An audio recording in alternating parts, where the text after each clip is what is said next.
Muito bem, agora faltam 10 minutos para as 3 horas da tarde. Estamos de volta com Conexão Futura aqui pelo canal Futura e também pela internet no nosso site futura.org.br. E com a chegada das férias, as crianças saem da rotina e acabam se alimentando de forma menos saudável, por ser um período aí de descanso e relaxamento, e os pais também acabam se descuidando. Além do mais, as crianças estão no período de puro lazer, o que obrigatoriamente inclui fazer programas diferentes. E quem vai agora dar algumas dicas úteis diretamente de Belo Horizonte, em Minas Gerais, é a Yane Gomide. Ela é professora de nutrição da PUC Minas. Yane, bem-vindo à Conexão Futura. Tudo bem com você? Muito obrigada, tudo bem. Yane, a gente sabe então que durante o período de aulas, né, a criançada acaba tendo uma alimentação mais regrada, tem o horário dos intervalos na escola, onde há um controle um pouco maior do tipo de alimento oferecido para as crianças. Agora, nesse período de Copa do Mundo, de férias, muitas escolas anteciparam as férias também pelo país afora. A gente sabe que a criançada está mais livre e nessa hora controlar o tipo de alimento que eles vão consumir fica um pouco mais difícil para os pais, né? É verdade, mas a gente não pode se esquecer que, a despeito de ser um período de relaxamento, de descanso, é preciso que se cuide da alimentação. Os horários ficam de fato mais flexíveis, as crianças às vezes acordam um pouquinho mais tarde,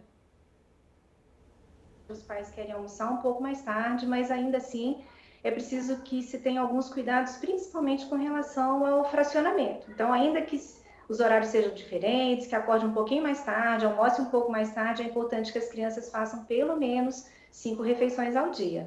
E aí, como regular, então, esse intervalo, Yane? Se de fato, como você disse, se a criança está acostumada a acordar durante o período de aula às 6 da manhã, às 7 horas, agora vai acordar umas 10, umas 11 talvez, como é que os pais podem tentar regular esse intervalo de tempo que é necessário entre uma refeição e outra, entre um lanche e uma refeição completa?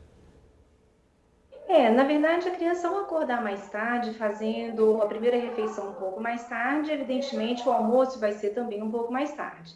Então, algumas estratégias são de controlar um pouco o tamanho das porções, então aquele desjejum que seria talvez mais farto, ser um pouco menos farto, controlar um pouco mais o tamanho das refeições, ou se esse espaço entre o desjejum e o almoço, entre o almoço e o jantar, que são as 3 principais refeições, as três maiores refeições, ele for mantido, embora aconteça mais tarde, é importante que nesses intervalos haja também os pequenos lanches.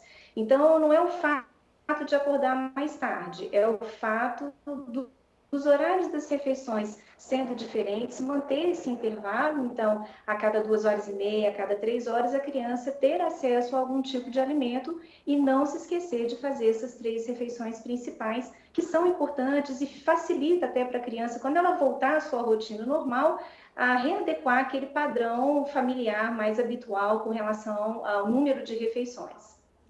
E Anny, muitas vezes a gente sabe também que a criançada em período de férias acaba passando mais tempo em frente ao computador, em frente à TV ou jogando videogame e que muitas vezes isso está associado a estar consumindo algum tipo de alimento, né? Seja um biscoito, um salgadinho e que ali em dividir a atenção com aquele lanche e ao mesmo tempo com a atividade que está sendo feita acaba comendo um pouco mais, né? Tem um pouco daquela compulsão de comer sem perceber de fato.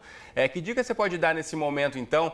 Os pais devem controlar o que oferecem ou devem reduzir as porções? Como é que a gente pode fazer com que a criança também possa fazer esse lanche, possa aproveitar desse momento de descontração das férias, mas sem consumir calorias em demasiado? A primeira coisa que eu acho que talvez seja importante a gente pensar é que no momento das férias, se possível, a gente deve desvincular um pouco dessa questão da alimentação e priorizar a questão mesmo desse tempo mais livre, das atividades que a criança pode fazer diferente daquelas que ela está mais acostumada, atividades mais ao ar livre, porque o fato da criança estar com tempo mais ocioso e ficar em casa, o risco é maior para que ela tenha um tempo sedentário maior também. E como você bem colocou, esse tempo sedentário ele geralmente vem acompanhado de uma, não vou dizer uma compulsão, mas de um consumo alimentar. E nesse caso, a família ela tem que estar atenta, então, nesse período, se a criança for de fato ficar um tempo maior em casa, a oferecer para essa criança alimentos mais saudáveis. Que alimentos poderiam ser esses? Então, ao invés de ter um biscoito industrializado, ao invés de ter um refrigerante, ao invés de ter um chocolate, que são essas guloseimas que chamam mais a atenção da criança, o ideal seria, então, que os pais tivessem o cuidado de deixar uma geladeira mais saudável. Então, a presença de sucos mais naturais, algumas frutas já preparadas, algumas preparações feitas em casa, inclusive pelas próprias crianças, porque isso também desperta a atenção da criança para uma alimentação mais saudável. Então, funciona muito bem preparar alguns cookies integrais, à base de frutas secas, alguns bolos integrais, para que a criança possa, então, nesse período, se valer de um alimento que seja mais saudável. Uma questão que a gente combate muito nesse período de férias e que as crianças geralmente consomem muito são os refrigerantes e as bebidas adocicadas. Essas a gente tem que, de fato, ter um cuidado maior e os pais precisam, na medida do possível, evitar de ter esse alimento tão disponível para as crianças. Então, acho que uma dica é procurar fazer alguma atividade mais ao ar livre, porque isso minimiza bastante essa compulsão alimentar.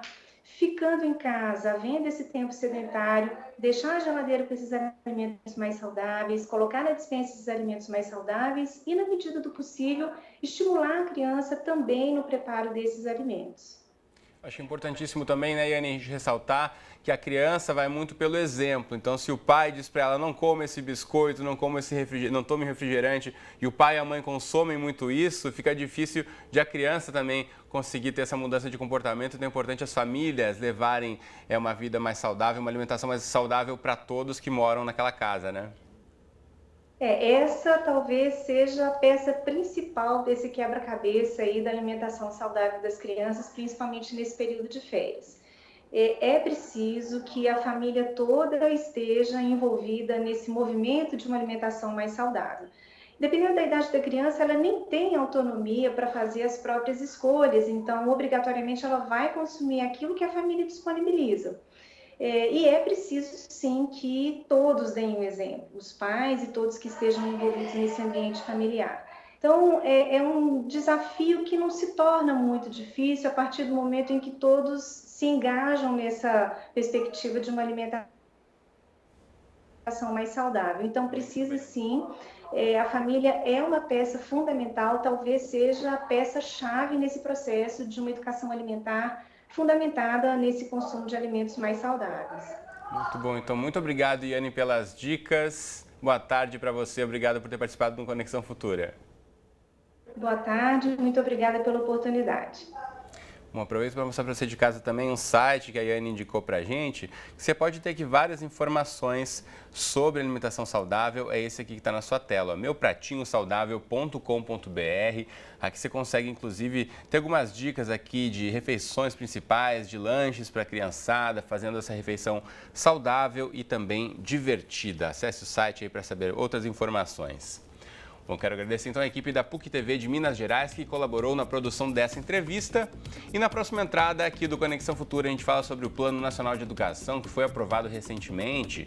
O PNE estabelece metas para os próximos 10 anos, entre elas investimento público na educação de 10% de toda a riqueza produzida no país e muito mais. Então, claro que você em casa não pode perder esse bate-papo que começa daqui a pouquinho. Mande mensagens, opiniões para a gente pelo Facebook, pelo Twitter ou pelo nosso telefone sobre a sua expectativa aí para a educação no país pela próxima década. A gente volta daqui a pouquinho, logo depois do programa Nota 10 e eu estou aqui à sua espera. Até já!